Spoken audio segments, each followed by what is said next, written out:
Well, I'm joined now by Natalie Bennett, Green Party peer, who was leader of the Green Party of England and Wales from 2012 to 2016, and Ben Goldsmith, chair of the Conservative Environment Network. Welcome to you both. Natalie, if I could start with you, what was your reaction to Boris Johnson's welcoming speech? An urgency there, perhaps, that we haven't heard before? I think the urgency was very welcome. I think James Bond's choosing that as a main theme is slightly odd, given the kind of neo-colonialist, very much figure of the past kind of nature. But nonetheless, we know that, James Bond has changed very much, particularly in his last movie. And it is good to see that Boris Johnson, is trying to be serious. He couldn't help try to throw in a few jokes and they sank like stones, which perhaps sends us a message that he really needs to be absolutely serious for the next 2 weeks. But I think, listening to the leaders, I think Mia Mottley from Barbados saying, leaders, politicians must try harder. And I very much agree with that. And I think she was very much directing that to the G20 meeting that's just finished that really didn't produce anything like a good enough result on coal. We talk a lot about the carrot and the stick, and you need the carrot as well, don't you? You don't want, people to feel that this is just a complete doomsday scenario and there is no hope. Well, we absolutely do want the carrots, but the carrots really should be offering people a far better life, because what we've been doing is trashing the planet and creating a really thoroughly miserable society. And the carrots are that everyone can have a warm, comfortable, affordable to heat home. There can be really good public transport so you can leave the car at home, and lots of opportunities to walk and cycle that are great for your health, that you can have healthy food right available to you. The area of Glasgow I'm in now, having been out to the shops this morning, is really something of a fresh food desert. These are all the things that are climate action, but also improve people's lives. So painting a positive picture rather than going for the cheap one-liner, I think that's where we inject the hope, inject the joy, the real possibility to creating a better society. Ben, welcome back to Times Radio. The Prime Minister was talking about Bond, as Natalie pointed out there, and Boris says we've got the technology to turn back the doomsday clock, although not all at once. Do you think that that's a fair point to make, and perhaps one that encourages people to invest their energy into tackling climate change, perhaps? Well, I couldn't agree with Natalie more about positivity. It reminds me of that wonderful cartoon in the Times not so long ago, in which a group of leaders, world leaders, are together, and one of them has his hands on his head and saying, oh my goodness, what if it is just a hoax and we end up building a better world for nothing? These are no regrets policies.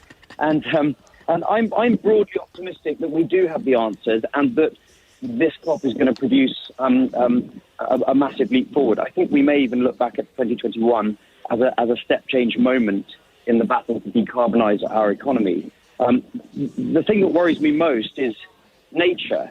We're degrading nature incredibly fast all over the world, such that the natural fabric on which we depend for everything is now in a pretty shocking state. And that is the other side of the same coin as global climate change. And I worry that unless we simultaneously begin the work of piecing back together the damage we've done, healing nature, and finding a way to integrate our human systems frictionlessly into natural ones, we won't win. We'll be toast. So for me, the thing that I'm watching for most is announcements on nature. Ben, you're chair of the Conservative Environment Network. I wondered if you weren't expecting a slightly greener budget in advance of Cop26, which would have been a huge signalling of intention, wouldn't it? Well, I mean, I'm one of a number of people who are pushing relentlessly for more ambition in whatever way that I can. So if I find myself with some politician or decision maker, then obviously I'm in their ear, along with a whole bunch of other people pushing for higher ambition. I think it's pretty good as compared with what we might have been used to previously. And I've been an environmental campaigner since my teenage years, and during the last 20-odd years, I've seen one depressing budget after the next on the environment. Tokenistic gestures, £1 million for planting trees, somewhere in the north, or tacked onto the end of the budget. And suddenly we see some pretty big announcements. In my field, the area that I focus on most is the work around nature. And we've got £750 million to spend restoring peatlands and forests. Of course it's not enough, but it's massive compared to what we're used to. And I really believe that the United Kingdom is on track to be the first major industrialized nation to take the restoration of nature seriously. So I'm broadly optimistic, but of course it's never enough, is it? It's never fast enough, it's never ambitious enough, and we've got to keep on pushing. Natalie, do you think there's public trust in politicians to keep on pushing and to deliver on their climate pledges? There's a lot of rhetoric at the moment, but action would speak louder. I think there's not public trust very rightly, but what we're seeing increasing by the day is really high levels of public engagement. Now, I suspect that the middle Saturday, there are marches up and down the country. There'll be a big march in Glasgow. There'll be marches all around the world. On all of this, the people are leading, businesses trailing after the people, and governments are coming a poor third. And if you take, for examples of that, we had climate assemblies both in the UK and also in France, and they called for very strong actions, showed real positivity about shifts, the sort of shifts I was talking about on transport, on home energy, and of course on renewables as well. And yet what we saw was both the UK and the French government actually pulled back and didn't do as much as those climate assemblies said they wanted them to do. So I think where the real drive is coming from people. And that's obviously the climate strikers, Extinction Rebellion, Insulate Britain. But it's also just ordinary people, everyday people are saying this really isn't good enough. And I also understand that, my individual behaviour, no matter how hard I try, can't really make a difference. What we need, as the slogan goes, is system change, not climate change.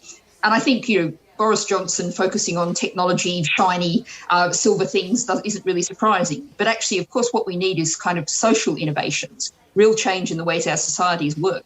So they're better for people and the planet. Things like growing vastly more fruit and vegetables in the UK, caring for all of our land in ways that's good for nature, but also produces healthy food for us, which it very much isn't doing at the moment. Ben, we talk a lot about the polarisation in politics, that's gone on over the last decade. But do you think that in the face of, a huge challenge like this, we might actually start seeing a lot more cooperation? I mean, you and Natalie are definitely speaking in the same voice pretty much here today in many ways.